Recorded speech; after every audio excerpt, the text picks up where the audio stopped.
আমাৰ মহুৰিপাৰালৈকে কাম সম্পন্ন হৈছে, খুব ধুনীয়া ৰাস্তা হৈছে। কিন্তু মহুৰিপাৰাৰ পৰা বাঙালীপাৰালৈ কিছু আমাৰ ৰাস্তাটো বেয়া হৈছিলে, খুব বেয়া কণ্ডিশ্যন আছিলে।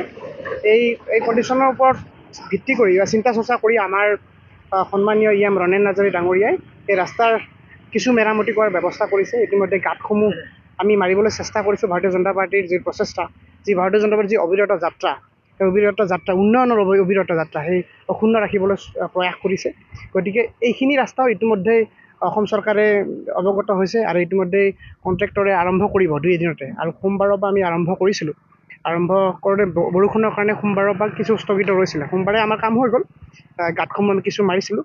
কিন্তু সোমবাৰৰ পাছত আমি কিছু সময় ৰখিব লগা হ'ল, কাৰণ বৰষুণৰ যিটো অসুবিধা আছিল, বৰষুণৰ কাৰণে কামসমূহ কিছু ৰাখিব লগা হৈ গ'ল। এতিয়া আকৌ আমি আৰম্ভ কৰিছোঁ। সন্মানীয় ৰণেন নাৰ্জাৰী ডাঙৰীয়াই চেষ্টা কৰিছে। তেওঁ এই যিখিনি ৰাস্তাৰ বেয়া কণ্ডিশ্যন আছিলে, সেই কণ্ডিশ্যনটো ভাল কৰিবলৈ বা এই মানুহখিনি সুবিধা কৰিবলৈ চেষ্টা কৰিছে। আচলতে আপোনালোকক কওঁ যে বিজেপিৰ যিটো ডেভেলপমেণ্টৰ উন্নয়নৰ যিটো যাত্ৰা, অন্য বিৰোধী দলেও এইটো দেখা পাইছে। গতিকে তেওঁলোকেও মানে সেই যে কাম নকৰিলে যে ৰাইজে তেওঁলোকক মানে সঁহাৰি নজনাব, সেইটো চিন্তা চৰ্চা তেওঁলোকে গম পালে। গতিকে তেওঁলোকেও ডেভেলপমেণ্টৰ কথা ভাবিছে। গতিকে আমাৰ কাৰণে এইটো, আমাৰ ৰাইজৰ কাৰণে এটা খুব ভাল এটা বাৰ্তা যে অন্য বিৰোধী দলসমূহ এতিয়া উন্নয়নৰ কাম কৰিবলৈ প্ৰয়াস কৰিছে। কি ক'ব যিহেতু তেখেতে যিটো নেকি ৰাস্তাঘাট নিৰ্মাণ হ'ব বুলি কৈ আছিল, কি ক'ব? নিৰ্মাণ কাৰ্য ইতিমধ্যে আমাৰ আৰম্ভ হ'ব। খুব বেছি এসপ্তাহৰ ভিতৰত, এসপ্তাহমানৰ ভিতৰত আমি কথা পাতিছিলোঁ। কণ্ট্ৰেক্টৰে অলৰেডি কণ্ট্ৰেক্টৰৰ লগত কথা পতা হৈছে।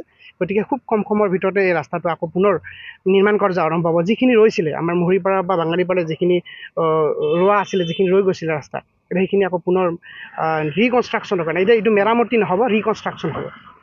অনলি মেইন ৰাস্তাটো নহয়, মানে টুকলে চেপঙত 3টা দল সংগঠনে মানে বা ৰাজনীতি দলে যোনটো চেণ্ট গ্ৰেভেলৰ ৰাজনীতি চলি আছে বুলি কৈ আছে মানুহবিলাক, কি হ'ব ইয়াৰ ওপৰত?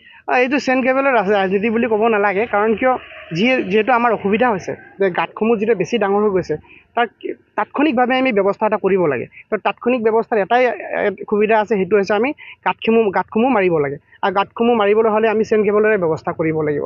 আমাৰ কাৰণে ভাল লগা কথা যে অন্য দলেও, যে অন্য বিৰোধী দলসমূহেও যে তেওঁলোকে প্ৰচেষ্টা চলাইছে, যে তেওঁলোকে গম পাইছে যে ভাৰতীয় জনতা পাৰ্টীৰ যিটো অবিৰত যাত্ৰা, ভাৰতীয় জনতা পাৰ্টী যিধৰণে চিন্তা চৰ্চা কৰিছে ডেভেলপমেণ্টৰ কাৰণে, খুব সোনকালে যে কিবা অসুবিধা থাকিলে সেই অসুবিধাৰ ওপৰত গুৰুত্ব আৰোপ কৰে। তো তেওঁলোকে সেইটো বুজি পাই তেওঁলোকেও এতিয়া সেই চিন্তা চৰ্চা কৰিছে যে আমিও ৰাইজৰ মৰম বুটলিবলৈ হ'লে, ৰাইজৰ সঁহাৰি বুটলিবলৈ হ'লে আমিও বিজেপিৰ নিচিনাকৈ ডেভেলপমেণ্টৰ চিন্তা চৰ্চা কৰিব লাগিব।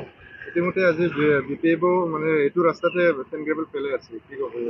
হয়, আমি যেতিয়া সোমবাৰে আৰম্ভ কৰিছিলোঁ, সোমবাৰে আৰম্ভ কৰাৰ পাছতে তেওঁলোকেও ভাবিলে যে নহয়, আমিও কৰিব লাগিব, নহ'লেতো আমাৰ মানে উন্নয়নৰ যিটো চিন্তা চৰ্চা তেওঁলোকৰ নাইকিয়া হৈ গৈছে বুলি আমাৰ ৰাইজে ভাবিব। গতিকে ৰাইজৰ চিন্তা চৰ্চা কৰি, যিহেতু ইলেকশ্যন সমাগত, গতিকে তেওঁলোকেও সেইটো চিন্তা চৰ্চা কৰিছে। চাৰিআলিৰ পৰা বগামাটিলৈকে আমাৰ এই পথছোৱা, ইতিমধ্যে পথছোৱাৰ কাম চলি আছে।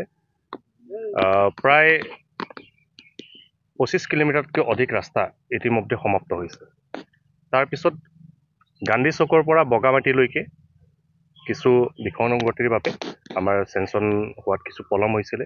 তথাপিও আজিৰ পৰা প্ৰায় 4 মাহ আগত অসম বিধানসভাৰ সন্মানীয় অধ্যক্ষ বিশ্বজিৎ দৈমাৰী ডাঙৰীয়াৰ তত্বাৱধানত গান্ধী চকৰ পৰা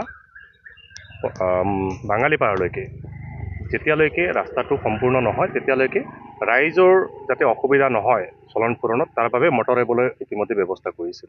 কিন্তু আমি সকলোৱে জানো যে আমাৰ এই ৰাস্তা ইমানেই ব্যস্ত ৰাস্তা যে ইয়াত ওদালগুৰিৰ পৰা, ইপিনি নাগৰিজুলিৰ পৰাও এই ৰাস্তাৰে মানুহ গুৱাহাটীলৈকে অহা যোৱা কৰে আৰু গড়েশ্বৰলৈকেও অহা যোৱা কৰে। আৰু সকলোতকৈ ডাঙৰ কথা যে আমাৰ এই ৰাস্তাৰে গুৱাহাটীত এতিয়া বৰ্তমানলৈকে যিবিলাক নিৰ্মীয়মান ডাঙৰ ডাঙৰ অট্টালিকাই হওক বা ফ্লাইঅভাৰেই হওক, আমাৰ এই ৰাস্তাৰে সেই ডাম্পাৰসমূহ চলন ফুৰণ কৰে।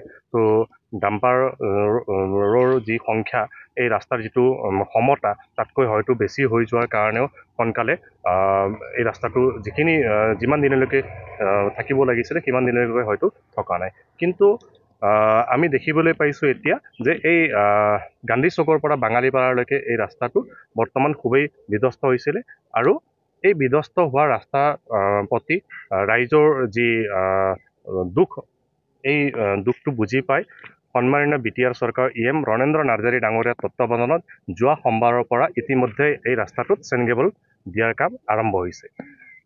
যোৱা সোমবাৰৰ পৰা দিছে, যোনদিনাখনে দিছে সিদিনাৰ পৰাই বৰষুণ আৰম্ভ হৈছে। তো বৰষুণ আৰম্ভ হোৱাৰ ফলত ৰাস্তাত চেইন কেবল দিব পৰা অৱস্থা হোৱা নাই, কিয়নো যি শিল কুঁৱৰী আছে সেই শিল কুঁৱৰীসমূহত ইতিমধ্যে গোটেইখিনি পানী ভৰপূৰ হৈ আছে।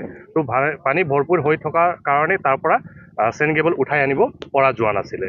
আৰু যোৱাকালিৰ পৰা যিহেতু ইতিমধ্যে অকণমান বৰষুণ ৰৈছে, তো আজিৰ পৰা আকৌ আমি ইয়াত চেইন কেবল দিয়াৰ ব্যৱস্থা কৰিছে। কিন্তু বিৰোধী পক্ষই এই যি মাজত 3 দিন গেপ হৈ থাকিলে, এই 3 দিন গেপ হৈ থকা সেই সুযোগটো লৈ পেলাই তেখেতসকলে আকৌ ইয়াত নতুনকৈ ৰাজনীতি কৰিবলৈ ওলাই আহিছে। আমি তেনেকুৱা ধৰণৰ ৰাজনীতি নকৰিবলৈ তেখেতসকলক আমি সকীয়াই দিছোঁ। সাধাৰণ জনসাধাৰণৰ সহায় হোৱাকৈ যদি তেখেতসকলে সঁচাকৈ যদি সমাজৰ হকে কাম কৰিবলৈ আছে, বহু এনেকুৱা বান বিধ্বস্ত লোক এতিয়াও তেওঁলোকৰ দিনতে গৃহহীন হৈ থকা অৱস্থাত আছে। তেখেতসকলৰ ওচৰত গৈ তেখেতসকলে সহযোগ কৰক, সহযোগিতা কৰক, আমিও ভাল পাম। আমি যিহেতু চৰকাৰী পক্ষত আছোঁ, চৰকাৰী পক্ষক তেখেতসকলে সহযোগ কৰক, তাত আমি তেখেতসকলক ভাল পাম। কিন্তু আমি যেতিয়া ইনিচিয়েটিভ এটা লৈছোঁ চৰকাৰখনৰ যিহেতু অংশীদাৰ হিচাপে, তো ইয়াত আমাক সহযোগ কৰাৰ পৰিৱৰ্তে তেখেতসকলে ইয়াত ৰাজনীতি কৰিবলৈ নামি আহিছে। আমি সকলো গন্ধ পাইছোঁ, যিহেতু নিৰ্বাচন সমাগত, ইমান দিনে 4.5 বছৰেতো বিৰোধী পক্ষ এইটো একো ইয়াত ইছ্যুৱে নাই।